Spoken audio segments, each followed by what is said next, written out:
When it was first perceived, in early times, that no middle course for America remained between unlimited submission to a foreign legislature and a total independence of its claims, men of reflection were less apprehensive of danger from the formidable power of fleets and armies they must determine to resist than from those contests and dissensions which would certainly arise concerning the forms of government to be instituted over the whole and over the parts of this extensive country.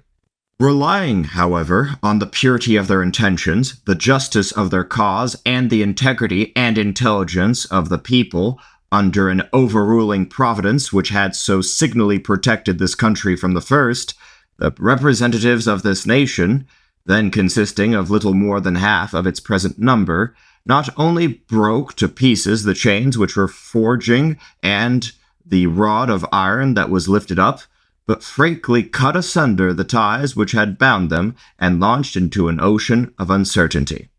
The zeal and ardor of the people during the Revolutionary War, supplying the place of government, commanded a degree of order sufficient at least for the temporary preservation of society.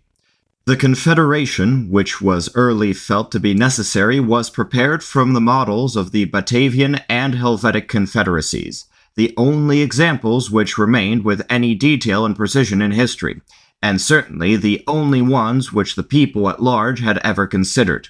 But reflecting on the striking difference in so many particulars between this country and those where a courier may go from the seat of government to the frontier in a single day, it was then certainly foreseen by some who assisted in Congress at the formation of it that it could not be durable. Negligence of its regulations, inattention to its recommendations, if not disobedience to its authority, not only in individuals but in states, soon appeared with their melancholy consequences. Universal languor, jealousies and rivalries of states, decline of navigation and commerce, discouragement of necessary manufactures, universal fall in the value of lands and their produce, contempt of public and private faith, loss of consideration and credit with foreign nations, and at length in discontents, animosities, combinations, partial conventions, and insurrections threatening some great national calamity. In this dangerous crisis, the people of America were not abandoned by their usual good sense, presence of mind, resolution, or integrity.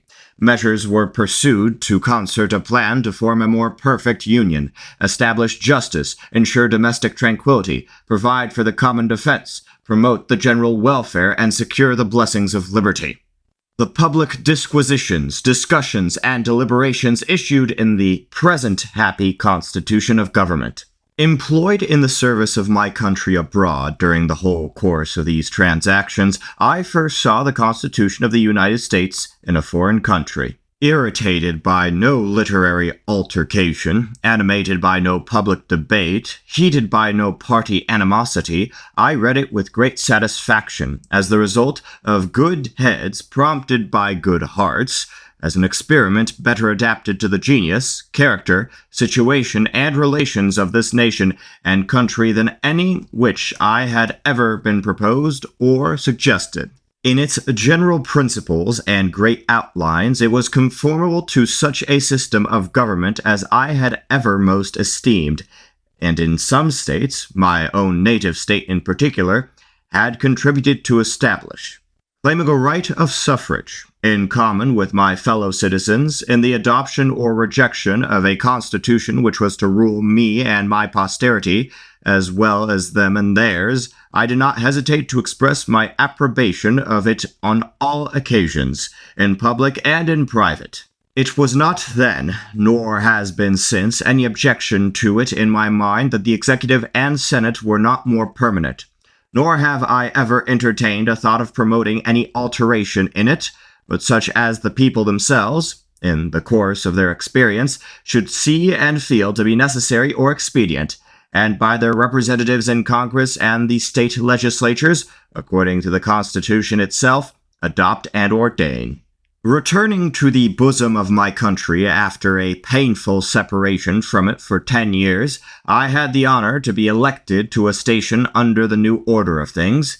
and I have repeatedly laid myself under the most serious obligations to support the Constitution. The operation of it has equaled the most sanguine expectations of its friends, and from an habitual attention to it, satisfaction in its administration, and delight in its effects upon the peace, order, prosperity, and happiness of the nation, I have acquired a habitual attachment to it and veneration for it. What other form of government, indeed, can so well deserve our esteem and love? There may be little solidity in an ancient idea that congregations of men into cities and nations are the most pleasing objects in the sight of superior intelligences. But this is very certain, that to a benevolent human mind there can be no spectacle presented by any nation more pleasing, more noble, majestic, or august than an assembly like that which has so often been seen in this and the other chamber of Congress, of a government in which the executive authority, as well as that of all the branches of the legislature,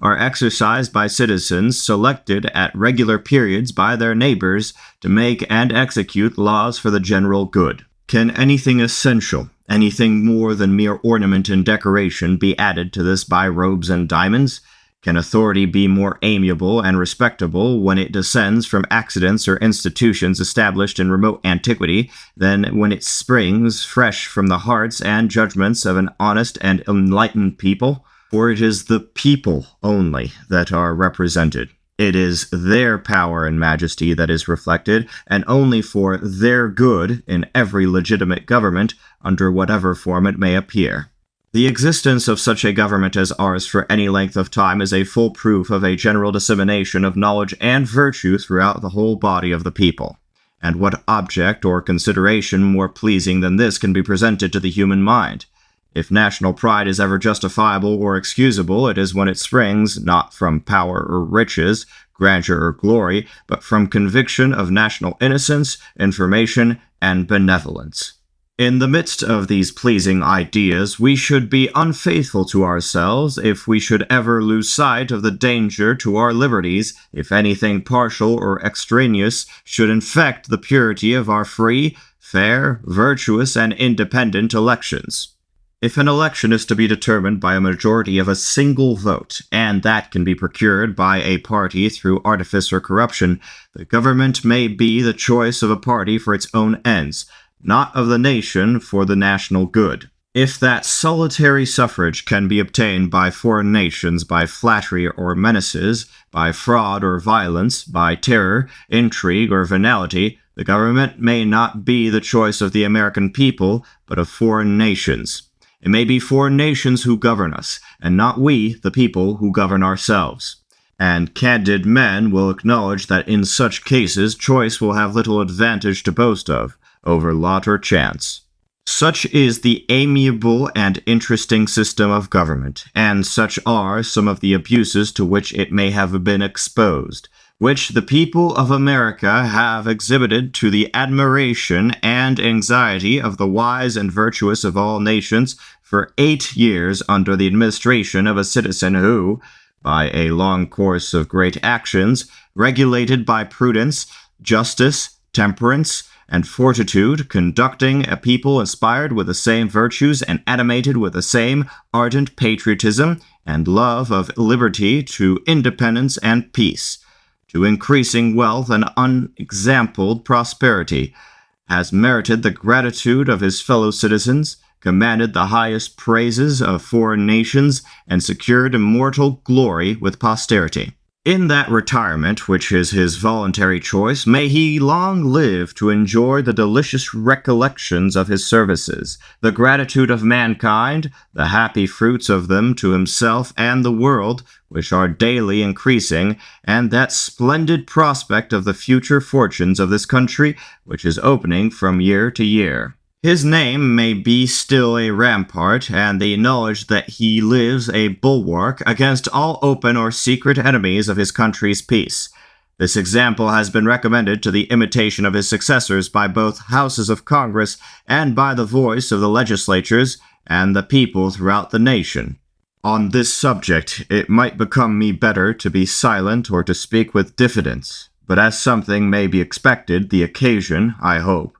will be admitted as an apology if I venture to say that if a preference, upon principle, of a free republican government, formed upon long and serious reflection, after a diligent and impartial inquiry after truth, if an attachment to the Constitution of the United States and a conscientious determination to support it until it shall be altered by the judgments and wishes of the people, expressed in the mode prescribed in it, if a respectful attention to the constitutions of the individual states and a constant caution and delicacy towards the state governments, if an equal and impartial regard to the rights, interest, honor, and happiness of all the states in the Union, without preference or regard to a northern or southern, an eastern or western position, their various political opinions on unessential points, or their personal attachments, if a love of virtuous men of all parties and denominations, if a love of science and letters, and a wish to patronize every rational effort to encourage schools, colleges, universities, academies, and every institution for propagating knowledge, virtue, and religion among all classes of the people, not only for their benign influence on the happiness of life in all its stages and classes, and of society in all its forms, but as the only means of preserving our Constitution from its natural enemies, the spirit of sophistry, the spirit of party, the spirit of intrigue, the profligacy of corruption, and the pestilence of foreign influence, which is the angel of destruction to elective governments, if a love of equal laws, of justice and humanity in the interior administration, if an inclination to improve agriculture, commerce, and manufactures for necessity, convenience, and defense, if a spirit of equity and humanity toward the aboriginal nations of America, and a disposition to ameliorate their condition by inclining them to be more friendly to us, and our citizens to be more friendly to them, if an inflexible determination to maintain peace and inviolable faith with all nations, and that system of neutrality and impartiality among the belligerent powers of Europe, which has been adopted by this government and so solemnly sanctioned by both houses of Congress and applauded by the legislatures of the states and the public opinion, until it shall be otherwise ordained by Congress, if a personal esteem for the French nation, formed in a residence of 7 years, chiefly among them, and a sincere desire to preserve the friendship which has been so much for the honor and interest of both nations, if, while the conscious honor and integrity of the people of America and the internal sentiment of their own power and energies must be preserved, an earnest endeavor to investigate every just cause and remove every colorable pretense of complaint, if an intention to pursue by amicable negotiation a reparation for the injuries that have been committed on the commerce of our fellow citizens by whatever nation, and if success cannot be obtained,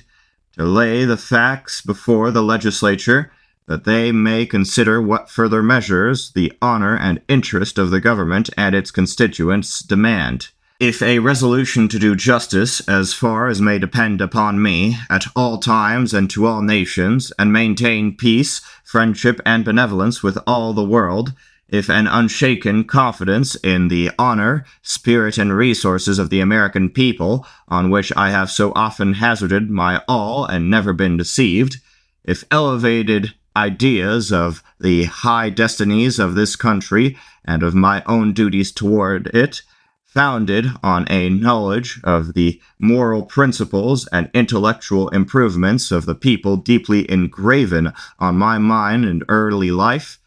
and not obscured, but exalted by experience and age, and, with humble reverence, I feel it to be my duty to add, if a veneration for the religion of a people who profess and call themselves Christians, and a fixed resolution to consider a decent respect for Christianity among the best recommendations for the public service, can enable me in any degree to comply with your wishes, it shall be my strenuous endeavor that this sagacious injunction of the two houses shall not be without effect. With this great example before me, with the sense and spirit, the faith and honor, the duty and interest of the same American people pledged to support the Constitution of the United States, I entertain no doubt of its continuance in all its energy, and my mind is prepared without hesitation to lay myself under the most solemn